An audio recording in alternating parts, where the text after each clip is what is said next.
Hello అందరికీ welcome to our channel Srilakshmi designs and vlogs.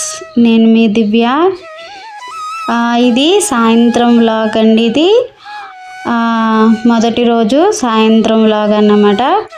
ఇంటి దగ్గర నేనైతే పూజ అయితే చేసుకున్నాను. ఇంట బయట కూడా పూజ చేసుకున్నాను.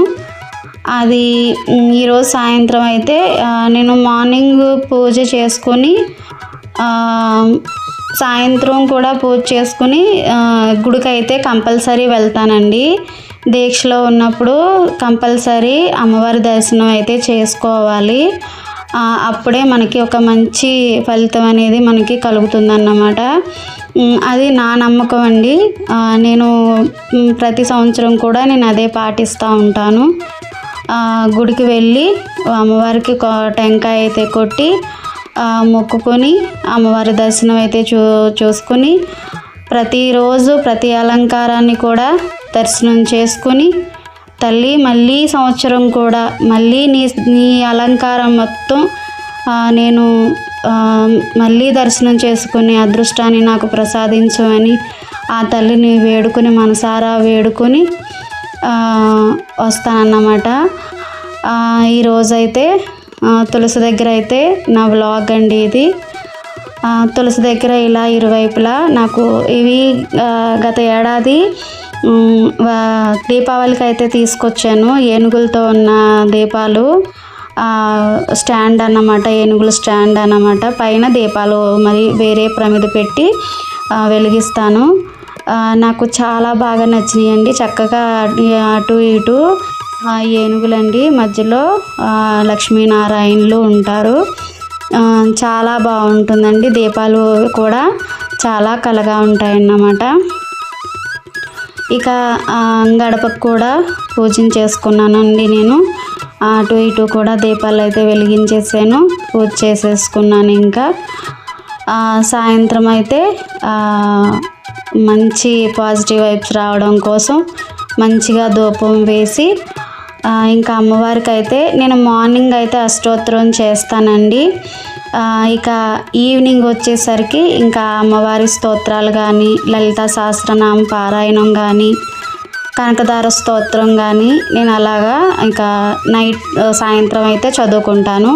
టైం సేవ్ అవుతుందండి. ఇంకా మన మార్నింగ్ అయితే ఇంకా మొత్తం ఇంకా అష్టోత్తరాలతోటి షోడశోపచారాలతోటి నేను అమ్మవారికి పూజ చేసుకుంటాను. సాయంత్రం పంచోపచారాలతో పూజ చేసుకుని ధూపం చూపించేసి నైవేద్యం పెట్టేసి ఇంకా లలితా సహస్రనామాను చిన్నగా పారాయణం చేసేసుకుని ఇంకా నేను చిన్నగా పూజ అయితే ముగించేసుకుంటానండి. ఇంకా సాయంత్రం అయితే సింపుల్గా చేసేస్తాను. ఇక సాయంత్రం నైటే ఇక నా వస్త్రాలు అనేవి కూడా నేనే ఆరేసుకుంటానండి. అవి మడి వస్త్రాల కింద దీక్ష వస్త్రాలండి ఇవి. నేను ఒట్టి నీళ్ళలోనే తడిపేసి ఇంకా వాటిని ఆరేసేస్తాను అన్నమాట. ఇంకా అలాగా అయ్యప్ప స్వాములు బట్టలు అయితే ఎలాగా పెట్టుకుంటారో ఇంకా అలాగే అన్నమాట. సబ్బు అలాంటివి ఏమీ పెట్టనండి. ఇంకా ఇవి ఎవరు కూడా తాకరు, ఇంకెవరు కూడా వీటిని వాష్ చేయరండి. నేనే చేసుకుంటాను దీని పని. నేనే తీసుకుంటానండి. ఇంకా నేను ఇదండి నా దీక్ష అనేది.